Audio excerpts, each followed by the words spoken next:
अब उन्हें अपने उन पुत्रों की याद आ गई जिन्हें कंस ने मार डाला था। उनके स्मरण से देवकी जी का हृदय आतुर हो गया, नेत्रों से आंसू बहने लगे। उन्होंने बड़े ही करुण स्वर से श्री कृष्ण और बलराम जी को संबोधित करके कहा। देवकी जी ने कहा, लोकाभिराम राम, तुम्हारी शक्ति मन और वाणी के परे है। श्री कृष्ण, तुम योगेश्वरों के भी ईश्वर हो। मैं जानती हूँ कि तुम दोनों प्रजापतियों के भी ईश्वर आदि पुरुष नारायण हो। यह भी मुझे निश्चित रूप से मालूम है कि जिन लोगों ने कालक्रम से अपना धैर्य, संयम और सत्वगुण खो दिया है तथा शास्त्र की आज्ञाओं का उल्लंघन करके जो स्वेच्छाचार परायण हो रहे हैं, भूमि के भारभूत उन राजाओं का नाश करने के लिए ही तुम दोनों मेरे गर्भ से अवतीर्ण हुए हो। विश्वात्मन, तुम्हारे पुरुष रूप अंश से उत्पन्न हुई माया से गुणों की उत्पत्ति होती है और उनके लेश मात्र से जगत की उत्पत्ति, विकास तथा प्रलय होता है। आज मैं सर्वांतःकरण से तुम्हारी शरण हो रही हूँ। मैंने सुना है कि तुम्हारे गुरु संदीपनी जी के पुत्र को मरे बहुत दिन हो गए थे। उनको गुरु दक्षिणा देने के लिए उनकी आज्ञा तथा काल की प्रेरणा से तुम दोनों ने उनके पुत्र को यमपुरी से वापस ला दिया। तुम दोनों योगीश्वरों के भी ईश्वर हो, इसलिए आज मेरी भी अभिलाषा पूर्ण करो। मैं चाहती हूँ कि तुम दोनों मेरे उन पुत्रों को जिन्हें कंस ने मार डाला था ला दो और उन्हें मैं भर आँख देख लूँ।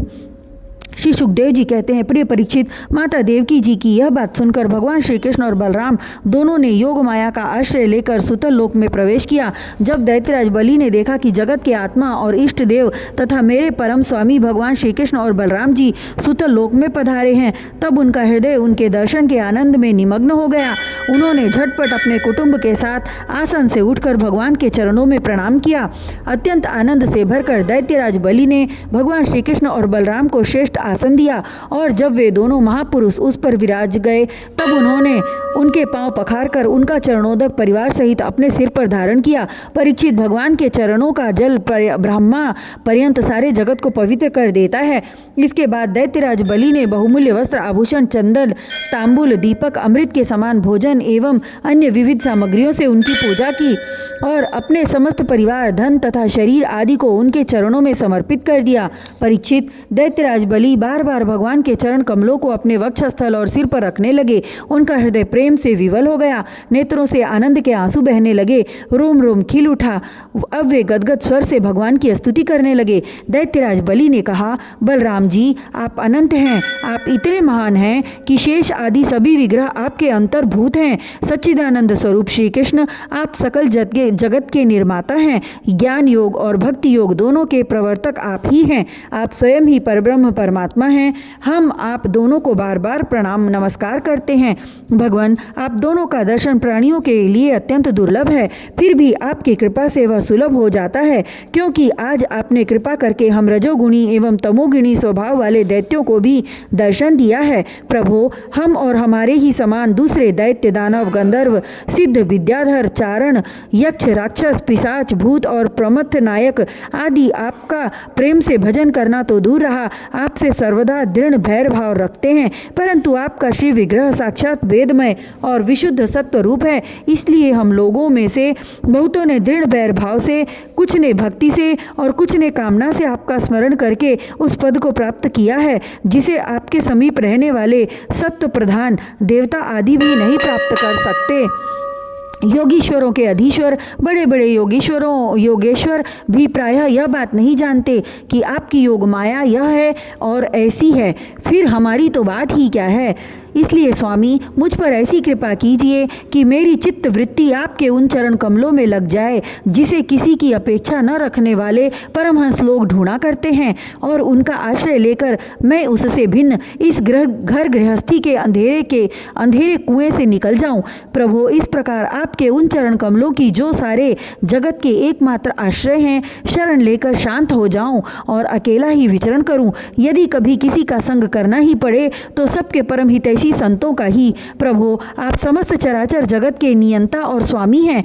आप हमें आज्ञा देकर निष्पाप बनाइए, हमारे पापों का नाश कर दीजिए, क्योंकि जो पुरुष श्रद्धा के साथ आपकी आज्ञा का पालन करता है वह विधि निषेध के बंधन से मुक्त हो जाता है।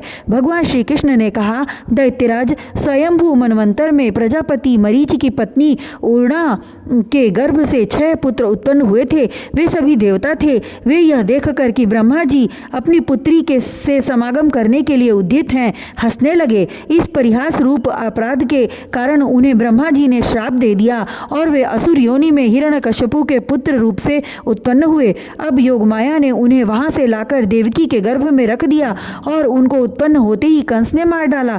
दैत्यराज, माता देवकी जी अपने उन पुत्रों के लिए अत्यंत शोकाकुर हो रही हैं और वे तुम्हारे पास हैं। अतः हम अपनी माता का शोक दूर करने के लिए इन्हें यहाँ से ले जाएंगे। इसके बाद ये शाप से मुक्त हो जाएंगे और आनंद पूर्वक अपने लोक में चले जाएंगे। इनके 6 नाम हैं: स्मर, उद्गिध, परिश्वंग, पतंग, क्षुद्र, भृत और घृणी। इन्हें मेरी कृपा से पुनः सद्गति प्राप्त होगी। परीक्षित, इतना कहकर भगवान श्री कृष्ण चुप हो गए। दैत्यराज बलि ने उनकी पूजा की। इसके बाद श्री कृष्ण और बलराम जी बालकों को लेकर फिर द्वारिका लौट आए तथा माता देवकी को उनके पुत्र सौंप दिए। उन बालकों को देखकर देवी देवकी के हृदय में वात्सल्य स्नेह की बाढ़ आ गई। उनके स्तनों से दूध बहने लगा।